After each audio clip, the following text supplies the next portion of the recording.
아무든지 나를 따라오려거든 제 십자가를 지고 나를 쫓을 것입니다. 오늘 키입니다. 어제는 나를 부인하고, 지난주는 나를 부인하고를 하나님 성을 들었어요. 오늘은 제 십자가를 지고 나를 쫓는 자가 되라. 질문입니다. 설교를 듣기 전에 여러분이 여러분에게 답을 하는 거예요. 나는 예수님을 따르는 자인가? 한 답을 마음에 두어보세요. 그 다음 두 번째 질문입니다. 나는 자기 십자가를 지고 있는가? 라는 질문이에요. 그렇게 되면 마태복음 10장 38절에 자기 십자가를 지고 나를 따르지 않는 자도 내게 합당하지 아니하느니라, 이렇게 말씀하고 있기 때문에 내가 내 십자가를 지고 주님을 따르고 있는지에 대한 답은 중요한 답이 될 겁니다. 그러면 십자가가 무엇인지부터 하나 짚어가겠습니다. 십자가는 중죄인에 대한 책형의 도구. 로마인은 그 양상이 너무 잔혹하여 노예나 흉악범 외에는 책형에 처하지 않았다라고 기록되어 있습니다. 그러니까 십자가에 대한 의미가 그 이전에도 있고 그 이후에도 있어요. 그러나 예수님 당시의 십자가 의미를 설명해 드린 겁니다. 그러면 예수님의 십자가는 그 당시, 그러니까 신앙적인 거 말고 그 당시 로마 법에 의하면은 중죄인으로서 십자가에 달렸다라고 기록되어 있고 사형이라고 쓰여 있어요. 성경에는 갈라디아 3장 13절에 그리스도께서 우리를 위하여 저주를 받은 바 되사 율법의 저주에서 우리를 속량하셨으니 기록된 바 나무에 달린 자마다 저주 아래 있는 자라 하였습니다. 즉 이 말씀은 예수님이 저주를 받으셨다. 십자가는 뭐예요? 저주예요. 여러분 여성분들 여기다가 목걸이 십자가 액세서리하고 다니잖아요. 그런데 그게 뭡니까? 저주예요. 사형이에요. 그렇게 아시면 돼요. 그 저주를 받은 바 대사 율법의 저주에서 우리를 속량하신 것이 예수님의 십자가입니다. 내 십자가를 얘기하기 전에 누구 십자가를 먼저 얘기해야 돼요? 예수님의 십자가. 베드로전서 2장 24절은 친히 나무에 달려 그 몸으로 우리 죄를 담당하셨으니, 예수님의 십자가는 성경에는 저주인데, 사형인데 누구의 죄를 담당했어요? 나의 죄를 담당해 주셨다. 그러니까 그게 누가 지금 받아야 될 거예요? 내가 받아야 될 것을 예수님이 담당하셨다. 이는 우리로 죄에 대하여 죽고 의에 대하여 살게 하려 하십니다. 그가 채찍에 맞음으로 너희는 나음을 얻었다. 이렇게 성경이 말씀하고 있어요. 그렇다면 나의 십자가는 무엇일까? 사랑하는 성도 여러분, 내가 지는 십자가를 우리는 설명하기 전에 하나 꼭 알아야 될 것이 있어요. 우리는 예수님을 구주로 영접할 때 무엇으로 영접했습니까? 믿음으로 영접했어요. 믿음. 그래서 이 믿음이 뭐냐면 나는 죄인입니다. 나는 고백입니다. 그리고 예수님의 십자가의 은혜로 죄 사함을 받습니다. 이것이 믿음이에요. 이 외의 것은 믿음이 아니라고 지난주 말씀을 증거했습니다. 세례 요한 같은 거 착하게 사는 거 아니에요. 전도를 해보면 죄에 대해서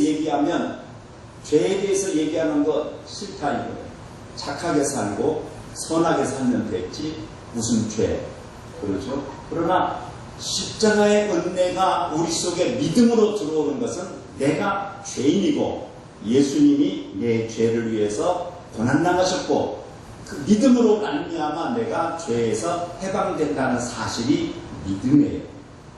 그러면 믿음으로 사는 것은 무엇입니까? 그것이 바로 자기를 부인하고 자기 십자가를 지고 사는 거예요. 내가 예수님을 믿는 것, 그 다음에 믿음으로 사는 것, 예수님이 나의 죄 때문에 죽었다는 사실을 내가 믿고 오늘도 살아가는 것이 그 속에서 주님을 따라가는 속에서 필연적으로 겪어야 할 것이 자기 부인과 자기 십자가를 지는 것이다. 이렇게 말씀하고 있어요. 그러면 여러분들을 찾아보니까 자기 십자가가 뭐냐 했더니 사명이다. 선교지에 가서 고생하는 것이다. 또 내가 무엇인가를 이루기 위해서 그 고통을 인내하고 감내하는 것이 십자가다. 이렇게 얘기를 합니다. 그러면 과연 그것이 십자가인지, 그렇다 한다면 이 자리에 계신 여러분들은 십자가를 지고 가고 있다는 사실과 그게 동일하게 맞아떨어지는지를 보아야 돼요. 그러면 성경에 이런 말씀이 있어요. 마태복음 13장 21절에 믿음으로 말미암아 환난이나 박해가 일어날 때에 곧 넘어지는 자라. 결실치 못하는 밭이 있는데 말씀으로 말미암아, 즉 하나님의 말씀이 뭐예요? 내가 너를 위해 십자가에 못 박혀 죽었다라는 그 말씀으로 말미암아 뭐가 일어날 때? 환난이나 박해가 일어날 때에 곧 넘어지는 자가 되면 주님을 따를 수가 없다, 그런 말씀이죠. 그러면 키가 하나 생겼습니다. 또 야고보서 1장 2절에 보면 내 형제들아 너희가 여러 가지 시험을 만나거든 온전히 기쁘게 여기라. 너희, 그 다음 중요한 말이에요. 믿음의 시련이, 우리가 지금 무엇으로 살아가요? 믿음으로 살아가죠. 그런데 믿음에 뭐가 생겨요? 이제 시련이 생깁니다. 믿음의 시련이 인내를 만들어내는 줄 너희가 알미라 라고 성경이 우리에게 얘기하고 있어요. 그러면 여기서 뭐가 생기는 거예요? 믿음에 뭐가 따라붙어요? 시련. 그럼 믿음의 시련이 우리에게 이제 또 하나 부각이 됐어요. 야고보서 1장 12절에는 시험을 참는 자는 복이 있나니 이는 시련을 견뎌낸다가 주께서 자기를 사랑하는 자들에게 약속하신 생명의 멸관을 얻을 것이기 때문이다 라고 말씀하고 있어요. 그러면 자기 부인은 무엇인가? 지난주까지 2주에 걸쳐서 제가 자기 부인에 대한 말씀을 전했습니다. 그리고 그 전에 하나님께 영광 올리는 그리스도인이 무엇인가를 말씀을 전했어요. 그러면 우리 신앙생활이라는 것은 하나님의 영광이 뭐예요? 하나님이 언제 영광을 받는다? 우리 걸 마음에 새겨야 됩니다. 하나님 언제 영광 받으시죠? 십자가에서 못 박혀 죽으신 그리스도로만 되어집니다 라고 고백할 때에 누가 영광을 받으세요? 하나님 영광을 받는다 하셨어요.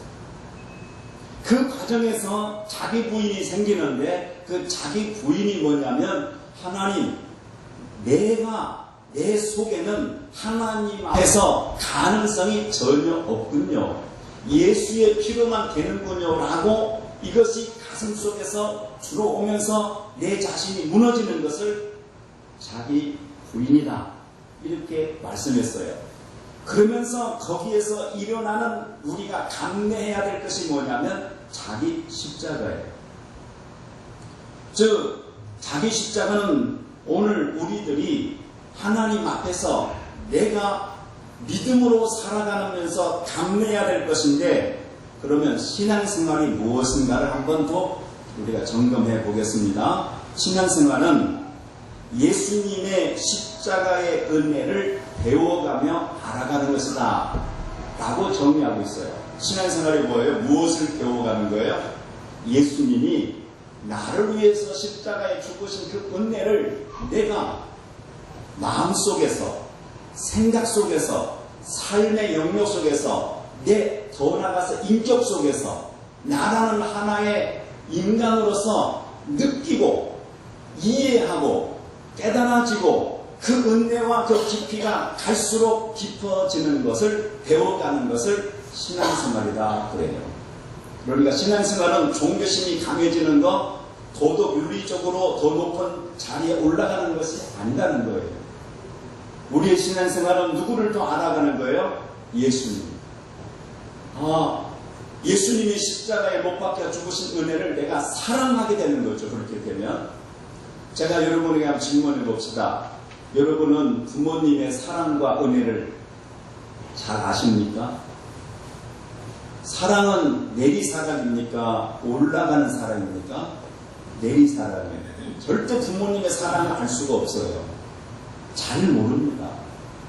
그런데 언제 부모님의 사랑을 알지요?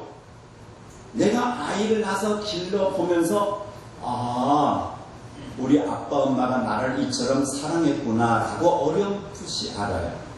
그렇죠. 이게 키예요. 저같이 이제 나이가 들어가게 되면 생각나는 분이 있어요. 아버님. 남자니까 그 남자, 나이 들어가는 남자의 애환을 내가 이제 이해를 해요. 이해를 할 때 생각나는 분이 누구 계세요? 아버님이 생각나죠. 더구나 이렇게 나이 들어가면서 아버님을 찾을 때는 아버님이 계세요? 안 계세요? 안 계시죠. 그럴 때 간절한 마음이 생기는 거죠. 더구나 예수 믿는 우리 성도들이 하나님을 알아가는 것, 예수님이 내게 베풀어진 사랑과 은혜를 배워가는 것, 이게 쉽게 되는 게 아니에요. 그걸 알아가는 것, 그것을 배워가는 것, 그것을 깨달아가는 것이 신앙생활이었는데 그것이 쉽게 되어지질 않아요. 그래서 하나님은 무엇을 하는가? 우리에게 배워가도록 우리에게 하시는 일이 있어요. 그게 뭐냐면 믿음의 실현이라는 거예요. 성경은 우리에게 이렇게 말씀하고 있어요. 베드로전서 1장 7절에 너희 믿음의 확실함은 불로 연단하여도, 믿음의 확실함이 무엇으로 연단하여도 하여? 불로 연단하여도 없어질 금보다 더 귀하여 그리스도께서 나타나실 때에 칭찬과 영광과 존귀를 뭐하느냐? 얻게 하려 합니다. 그러니까 우리가 생각하는 신앙생활과 하나님이 목적으로 하는 신앙생활은 달라요. 우리 신앙생활은 왜 해요? 예수 믿어가지고 행복하고 복받고 잘 살고, 그렇죠, 내 자녀들 잘 되고, 그게 우리 마음속의 꿈이에요. 그런데 하나님은 그런 생각이 아니시단 말이에요. 불로 연단하여도 없어질 금보다 더 귀하여 그리스도 예수께서 나타나실 때에 칭찬과 영광과 존귀를 받게 하고자 하는 분이 하나님이세요. 우리하고는 생각이 다르죠. 그럼 우리 생각을 어디다 맞춰야 되겠습니까? 하나님께 맞춰야죠. 계시록 7장 14절에 보면 내가 말하기를 내 주여 당신이 이런 일이 미치지 아니하리다. 주님, 그가 나에게 이르되 이는 큰 환난에서 나오는 자들인데 어린 양의 피에 그의 옷을 씻어 쉬게 하였더라 라고 기록되어 있어요.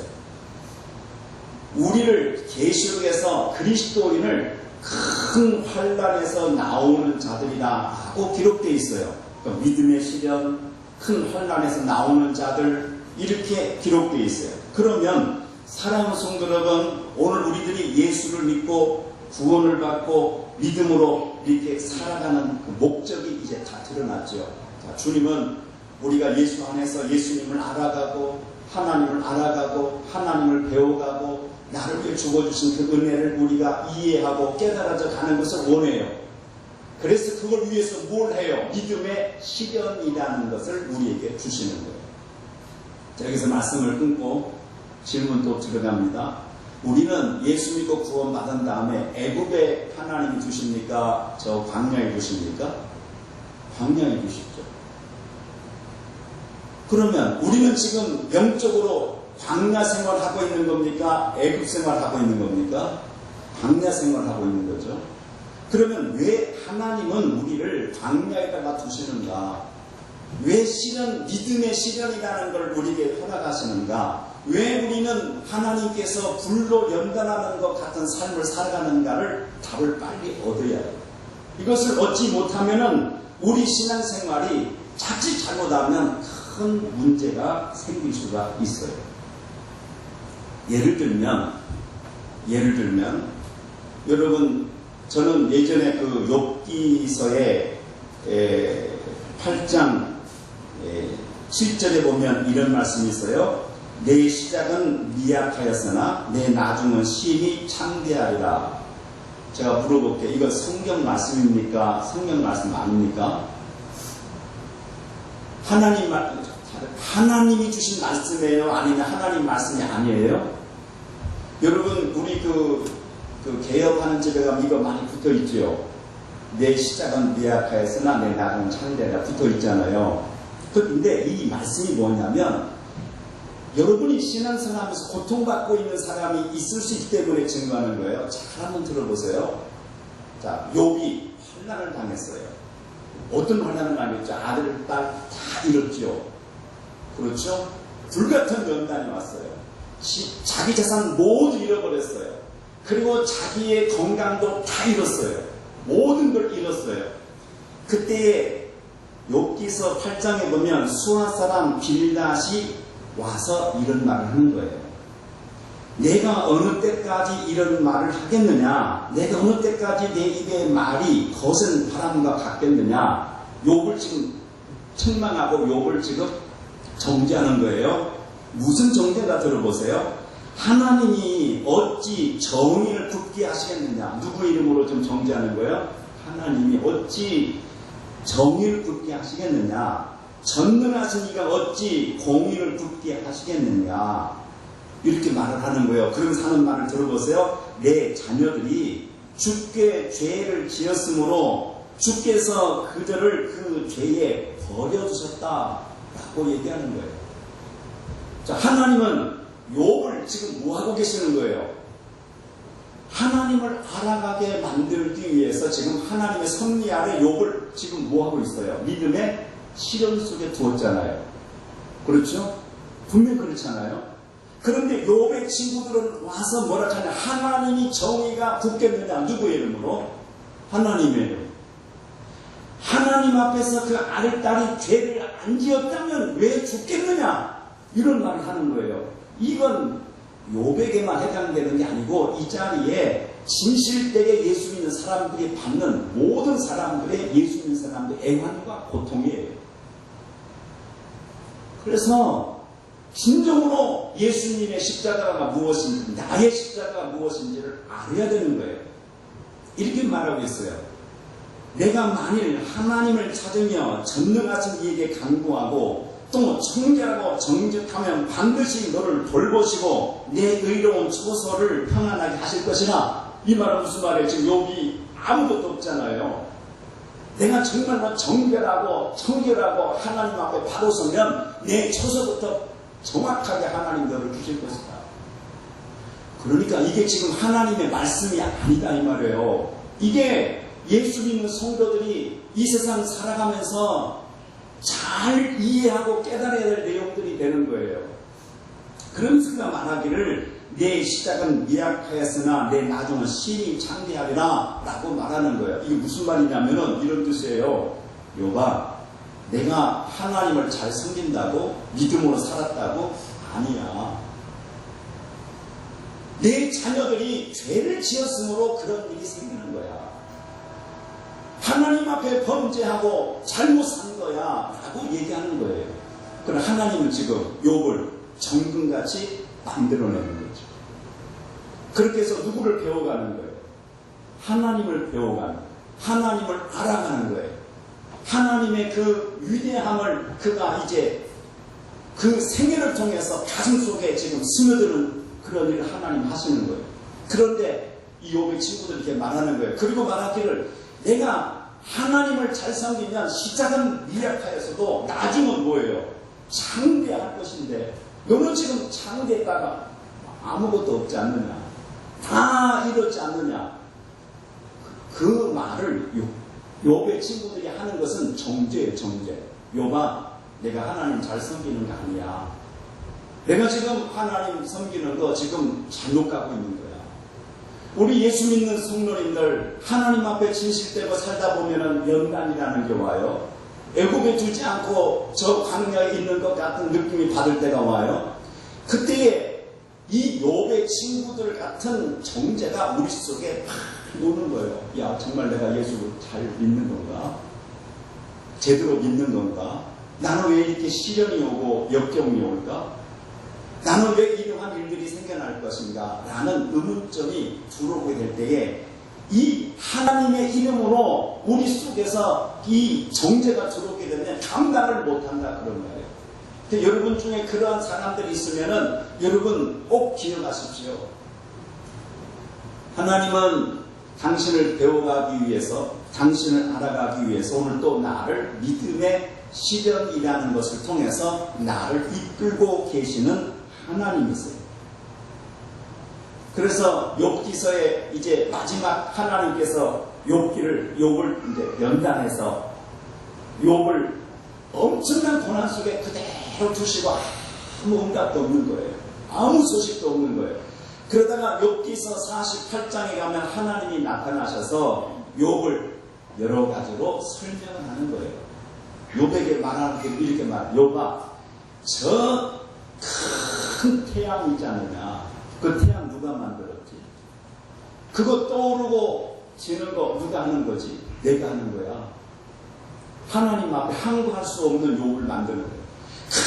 큰 파도가 일어나고 그 속에 물고기들이 놀고 그거 누가 하는 거지? 내가 하는 거야. 그러면서 여러 가지 설명을 해요. 그리고 여러분이 집에 가시면 욥기에서 48장부터 한번 읽어보세요. 욥의 그 생각을, 욥은 왜 내가 이런 고통을 받아야 됩니까? 내가 왜 이런 어려움을 당해야 됩니까? 할 때에 하나님은 그 속에서 욥을 하나님이 어떠한 존재인가를 깨달으면서 욥이 하나님 앞에 그걸 인정해버려요. 내가 이렇게 고통을 받아야 할 이유가, 내가 이렇게 힘들게 살아야 할 이유가 하나님 앞에 항거할 수 없는 하나님인 것을 그가 압도당하면서 배우는 거예요. 그 욥기서예요. 우리는 욥기서 그럼 뭘 생각해요? 욥이 고생하고 고난 다음에 갑자기 복받은 걸 생각하잖아요. 그게 아니에요. 그리고 우리는 지나고 나면 그 고난 속에서 배웠던 하나님은 다 잃어버리고 무엇을 붙들어요? 그 후에 하나님이 고생한 후에 복을 주신 그 복을 붙들려고 그래요. 성경은 그렇지 않아요. 성경은 우리에게 주시기를 우리를 하나님께서 예수 그리스도만이 나의 구주이십니다. 예수님으로만 됩니다. 라는 것을 이해하고 깨닫게 하기 위해서 쓰시는 도구가 뭐냐면 믿음의 시련이에요. 그래서 여러분 정말로 주님을 사랑하고 진짜 은혜를 받은 사람에게는 반드시 믿음의 시련이라는 십자가가 따라오게 되어 있어요. 여러분 위로를 받으셔야 돼요. 반드시 따라옵니다. 여러분은 절대로 주님이 이 땅에 왕국을 건설하기 위해서 예수 믿다가 한 적이 없어요. 예수님은 반드시 저 영원한 나라에서 존귀와 영광과 칭찬이 있게 하기 위해서 우리를 오늘도 이끌어가고 계시는 하나님이세요. 그것을 이루기 위해서 하나님은 믿음의 시련이라는 무시무시한 과정을 우리에게 허락을 하는 거예요. 그것도 내가 원해서가 아니에요. 하나님의 섭리 안에서 그걸 만들어가는 거예요. 그래서 예수 믿으면 금방 은혜 받으면 뭐가 될 것 같은데 실제로는 힘들죠. 왜 이렇게 힘들어요? 그럴 때 여러분 우리 속에 이 성경 말씀을 모르면 낙심이 오죠. 고통스럽단 말이에요. 어떤 분은 그래요. 성경에는 항상 기뻐하라 그런 말이 있는데 왜 우리 예수 믿는 성도들이 고통을 당해야 됩니까? 잘못된 게 아닙니까? 여러분 그렇지 않아요. 그 성경이 기뻐하라 하는 그 내용은 성경에서 마태복음 5장 12절에 이렇게 기록되어 있어요. 기뻐하고 즐거워하라. 기뻐하고 즐거워하나 하늘에서 너희 상이 큼이니라. 내가 믿음의 시련이 왔어요. 고통이 왔어요. 그때 나는 하나도 아프지 않아. 나는 즐겁고 행복해. 그게 신앙생활로 아시는 거 아니다 이 말이에요. 어떤 분들은 나는 지금 엄청난 아픔이 왔는데 나 아프지 않아. 나는 괴롭지 않아. 그게 신앙이래요. 아니에요. 아파야 돼요. 고통스러워야 돼요. 그 고통 속에서 우리가 나라는 사람이 자기 부인이 이루어지면서 우리는 누구를 알아가는 거예요? 그 아픔 속에서 예를 들어서 내가 어떤 아픔이 왔냐면 버림받은 배신의 아픔을 당했어요. 그때에 여러분 예수님의 십자가를 바라보면서 가슴속에 다가오는 게 뭡니까? 아하, 예수님이 하나님께 버림받았구나. 그 예수님이 버림받으신 버림이 누가 받아야 할 것이죠? 내가 버림받아야 할 것을 예수님이 저 십자가에서 버림받았구라는 것을 어렴풋이라도 그 사랑을 뭐해요? 이해하고 배워가는 거예요. 그것이 하나님이 우리에게 자기 십자가라는 거예요. 사랑하는 성도 여러분, 침뱉음을 당했어요. 그때에 여러분 침뱉음을 당했을 때 그 아픔을 느끼는 그 사람이, 그 고통을 느끼는 그 사람이 예수님의 십자가에서 침뱉음을 당했지, 그 침뱉음을 당한 그 주님의 치욕이 내 것인데 주님이 거기에서 침뱉음을 당하셨구나 하고 우리는 뭐예요? 배워가는 거예요. 이해해가는 거예요. 그리고 그 사랑과 그 은혜를 내가 조금이라도 깨달아가면서 하나님의 은혜 속에서 그 주님 감사합니다. 당신이 나를 이렇게 고통당하셨군요. 저는 앞으로 이제 뭘 하고 싶냐면 침뱉음 당하신 예수님에 대해 설교하고 싶고, 또 하늘이 깜깜해질 만큼 버림당하신 예수님에 대해서 설교하고 싶은 거예요. 이 가슴속에 와닿는 것이. 그게 누가 받아야 할 겁니까? 내가. 그 주님. 저는 이제 나이가 들어가면서 남자의 애환이라는 게 생깁니다. 그러면 생각나는 분이 누구예요? 선친이 생각나는 거예요. 젊을 때는 몰라요. 내 마음대로 사니까 괜찮아요. 그 인생의 고통을 통해서 우리 아버님이 어떠한 생각을 하고 나한테 이런 말을 해주셨구나 하고 생각이 나는 거예요. 철이 든다 이 말이에요. 철이 들었을 때는 이미 나이가 들고 부모님은 안 계시잖아요. 아버님은 안 계시잖아요. 우리 예수 그리스도가 나를 위해 십자가를 죽었다는 사실 내가 믿었지만은 그걸 배워가고 깨달아지고 이해져가는 방법이 뭡니까? 하나님은 우리에게 믿음의 시련이라는 걸 통해서 우리를 배워가게 하는 거예요.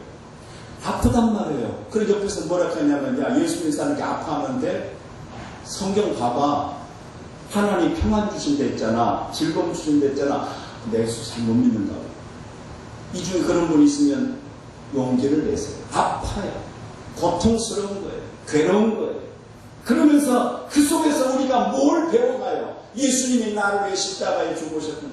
기뻐하라는 것은 뭘 기뻐하냐면 나는 참 즐겁다, 행복하다. 그 기쁨이 아니에요. 기뻐하고 즐거워하나 하늘에서 너희 상이 큼이니라. 그걸 바라보면서 나를 위해 십자가에 죽으신 그리스도가 나를 위해 준비하신 저 영원한 나라를 바라보면서 마음속에서 기뻐하는 거예요.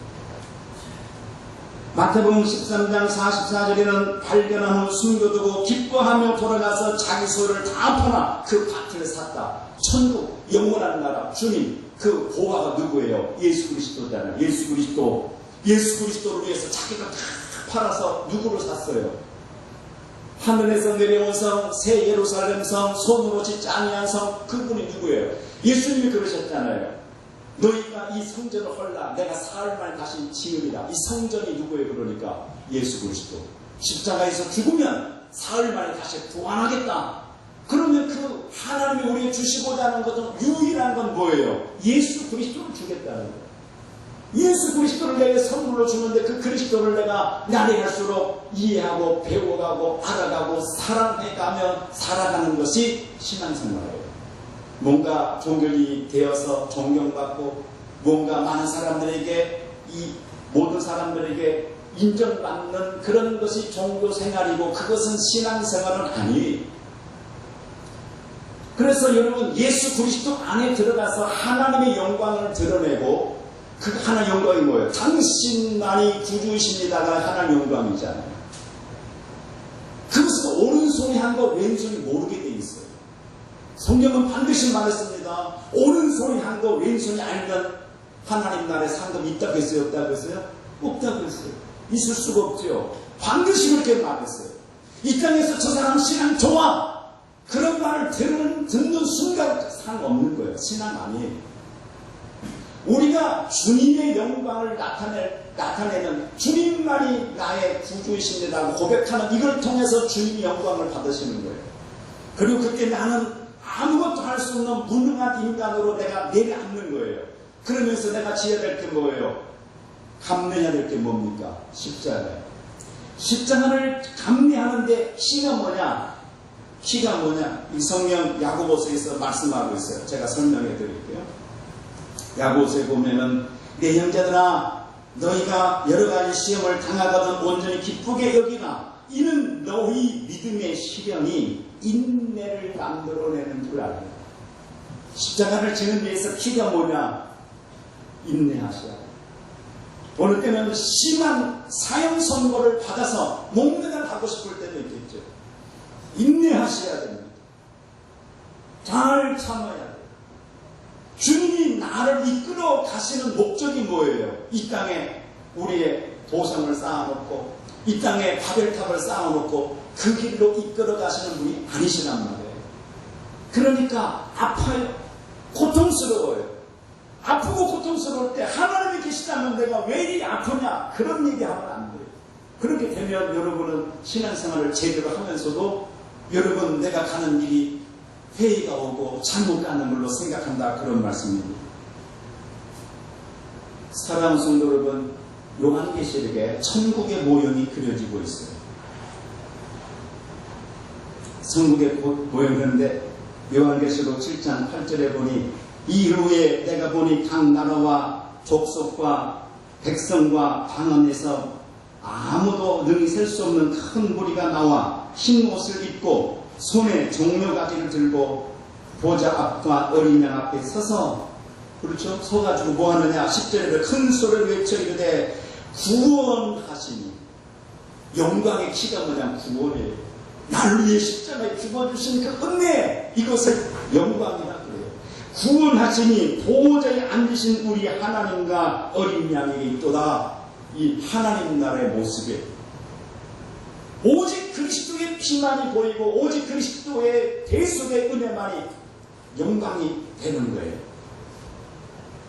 그러면서 11절에 보면 모든 천사가 보좌와 장로들과 내 생물과 주위에 있다가 보호자 앞에 엎드려 얼굴을 내고 하나님께 경배하여 이르되 아멘. 찬송과 영광과 지혜와 감사와 존귀와 권능과 힘이 우리 하나님께 세세토록 있을지어다. 아멘. 이게 천국의 모형이에요. 우리 속에 하나님 앞에 내놓으라는 거 이론도 없어요. 아무것도 할 수 없는 존재예요.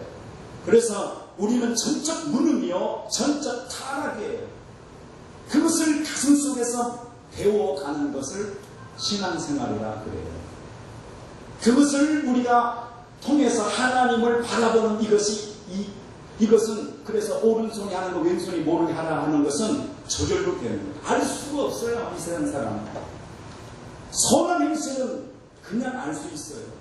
그러나 하나님의 영광 이 그리스도의 보배로 피를 배워가는 길은 아무도 모릅니다. 설명해줘도 모릅니다. 신문이 나올 일도 없습니다. 여러분 집에 나올 일도 없어요. 그것은 오직 하나님과 여러분만이 아는 길이에요. 그러면서 주님을 배워가는 거예요. 그러면서 기록하기를 이렇게 되어 있어요. 내가 말하기를 내 주여 당신이 아시나이다 하니 그가 그에게 이르되 이는 큰 환난에서 나오는 자들인데 이는 어디서 나오는 자들이요? 예수 믿는 성도들이 애굽에 사는 줄 알았더니 큰 환난에서 나오는 자들이에요. 어린 양의 피에 그 옷을 씻어 희게 하였느니라 라고 기록되어 있어요. 저는 성경을 읽다가 이해가 안 가는 부분이 있었어요. 부자와 거지 나사로가 죽었어요. 부자가 죽어서 지옥에 들어가고 음부에 갔죠.